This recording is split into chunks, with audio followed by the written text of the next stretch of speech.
I love this cutscene because it ties in with the main story of the game, and it's very interesting because a mobile game like this doesn't need a story, and it's animated so well, and I love that they also work in the fact that they didn't get Shadow to record new lines by simply just having him silent and observant. Welcome to Sonic Dream Team. This game has been trapped in mobile hell and has flown under the radar despite it being basically on par with a mainline game. It lacks a little in level design, but that's because this is a different type of game. It's not a linear game like the Boost Sonic games. It's more of an exploration-based kind of sandboxy game with your traversal options. You got multiple different character archetypes here. You got Speed with Sonic and Amy, Flight with Tails and Cream, and Treasure Hunter with Knuckles and Rouge. Everyone plays the same, but they're designed differently, have different animations, have different voice acting lines. It's a lot of effort. But with this new update here, we have Shadow, who isn't just a Speed type character over Sonic and Amy. He has brand new levels, brand new moves. By the way, this is just a mobile game. I really do believe that they're probably going to release this on other platforms. All of that's available to me right now is the Shadow Tails challenge. But there is a tutorial here, fully animated as well. This isn't the only level entrance that's fully animated in Dream Team. Like I said, it's basically a mainline game. I think the art style in Dream Team kinda clears a lot of the modern games. Like, I think it looks a lot better than Frontiers.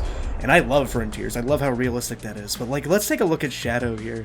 One of the very first things I did when Dream Team dropped is I would, like, go on YouTube and I would just stare at the models, and especially I looked out for the idle animations because I don't know what hard light was on. I feel like they really wanted to impress people and get a chance at a mainline game on the consoles and stuff, because look at how bouncy and stretchy he is. That wasn't just a basic jump ball, that was like curvy and you could see all the individual quills. I love the art style of this game, the crescent moon, the darkness in the back, the dream waves. Like, what a gorgeous aesthetic. I think this is one of the aesthetics they very first teased before the game was ever shown off. Look at him, he's got his classic hover boost that he loves getting in modern games now. I am playing with a DualShock 4 as well, so you don't have to use touch controls. The touch controls are fine, they're very smooth in this game, but you can just hook up any controller. And I don't think it's ideal because mobile screens are very small, but whatever. I think they also get ramps better in this game than Shadow Generations and Sonic Frontiers. Okay, we got the Chaos Emerald. By the way, I like that when the Chaos Emerald fell, it was like a comet. It was like burning in the atmosphere. Shadow can use Chaos Control if you're just standing still. Look at him twitch his head. So this Chaos Control works very similar to Shadow Generations. So you can see all these blocks moving at lightning speed, and it stops all of them in their tracks. And I love that the sound is muffled just like Shadow Generations as well. I'm gonna wonder, there were so many new projects in the year of Shadow. I love that this zooms in and you can see Shadow's special pose because the models are so crisp. Okay, let me save myself here. I love that it zooms in on him. That's immersive, and it's just, like, cool. It's just, the production value of this game is very impressive, not just for a mobile game, but for a Sonic game. In all honesty, if the next mainline was animated like this, with these models, I think people would go crazy. I gotta wonder, with how many different projects they did in the year of Shadow, how much stuff was intentionally similar to other games, and how much of it was just a weird overlap between creatives. Like, the thing that I just went through, that chaos line that I just went through, that's like directly like the chaos warping in Shadow Generations as well. Very similar to how Sonic Movie 3 has some scenes that are similar to Dark Beginnings, with Shadow and Maria in the grassy field on Earth. It feels like a lot of this stuff is, like, connected and intentional, which is kind of a new thing for the Sonic series. It's like they got a lot more coordination than I'm used to. I really like that Shadow's skating animation is similar to Generations, but his startup of it is, like, a lot wider and slower. Now, I do think that this game is planning to come to different platforms because you can see there's button props for a PlayStation controller on this Apple game. Not only that, but this game has received... Wow, that rebound off of the brick. Come on, let's land it. Thank you.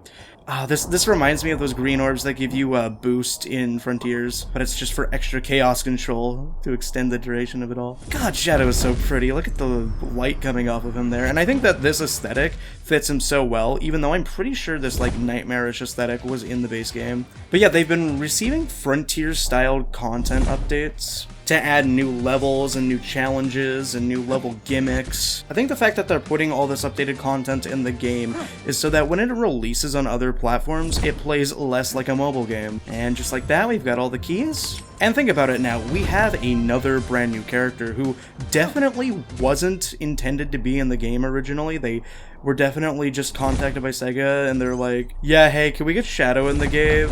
But it really feels like Hardlight is like pretty desperate to please higher-ups and fans at Sega here because they've been stuck making live service mobile games. Look at them. Everybody has a unique expressive animation for collecting the Dream Orb, and Shadow just doesn't care. He's not happy that he completed his mission. He's just like, okay, whatever, let's get on with it. Now, to unlock all the Shadow levels, you need to get all the Shadow rewards with 325 XP, and you have to do that by doing Tails missions every day. I can't actually do that right away, but I'll get some XP. Now, this is the only Tails mission level I have available to me here, and I love that the egg pawns are just commonly used because they're not like the classic era egg robos. They're from Sonic Heroes. Like, it's just a bit more modern. I feel like Sonic nowadays loves just using the classic badniks. Like, you even see the Buzz Bombers and I think the crab meats in this game, but you mix that in with the egg pawns and it just feels a little bit more modern. It feels good. Okay, so this character is cool because if you were Sonic, or yeah, I guess just Sonic, his Tails and Knuckles could save themselves, but Shadow can save himself as a speed character, which is real nice. Now, I believe the game design of this was inspired by Super Mario Sunshine and Tony Hawk, with like all the slopes and half pipes and stuff. By the way, slopes are much better in this game. Thank you. Everything is so clean and pristine here. Who's washing all these floors? But yeah, this mechanic here, where you get like flipped around in that machine, is like, I believe that was in one of the content updates. That wasn't there originally. There we go, overshoot it a little bit. I also love that when you're close to one of these dream crystals, you can hear like a distorting sound getting louder and louder as you approach them. They really nailed their artistic vision for this game's environments. This is cool too. You have all of these different shifting perspectives with all these slopes and platforms bending in the air. It reminds you a lot of Mario Galaxy. In fact, a lot of the level design in this game reminds me of Sonic Lost World. They have a lot of pipe sections in cylindrical platforms. Yep, just shoot right through the crack there. This is going to, yep, unfreeze. So I gotta reposition myself and freeze it again. This is a thing that they should have done in Shadow Generations, is have really fast moving platforms that you have to time, because if you don't time it properly, you're going to run out of chaos control, and it's going to affect your overall ranking. And so very fascinating. Again, it feels like Hardlight really knew what kind of game they wanted to make, especially with how hard they went with the level of snappiness and control you have with your characters. I gotta go back here. Combined with like how responsive the controls are, I wouldn't expect an Apple Arcade commissioned mobile game to control this well on a controller, which leads me to believe that, yeah, they really do want to port this eventually. And again here, like, Sega Hardlight is known for adding really fun cosmetics and niche characters that are fan favorites to their games, but they only do... Oh, even the victory animation's muffled. Too easy.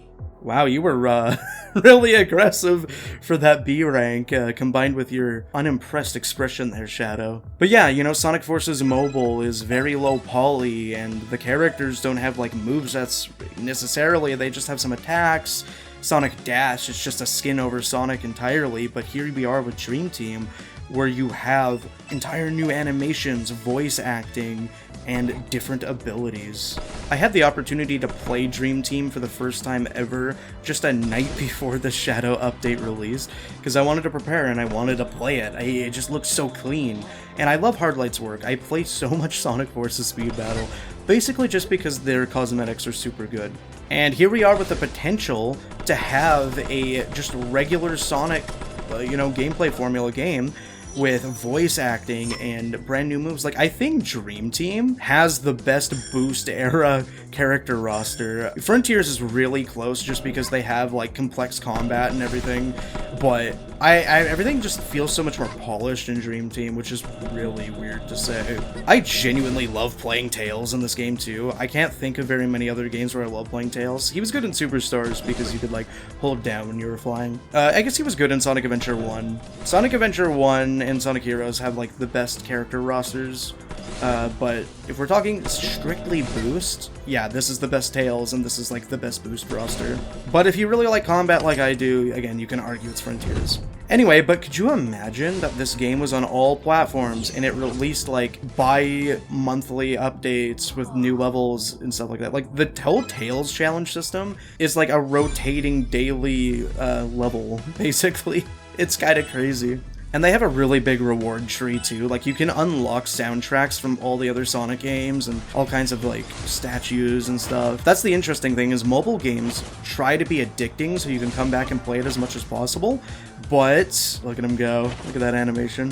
A platformer is a very linear old school formula of game. So it's quite difficult to make that addicting because a lot of the addicting games nowadays are either like you gotta grind them a lot or they are like competitive multiplayer stuff. And obviously it's very important for a mobile game to keep coming back to it. But if you have it on a platform where people are used to just beating the game and discarding it and moving on, but the game is this addictive and has this much to do, I feel like that could be really beneficial for Hard Light.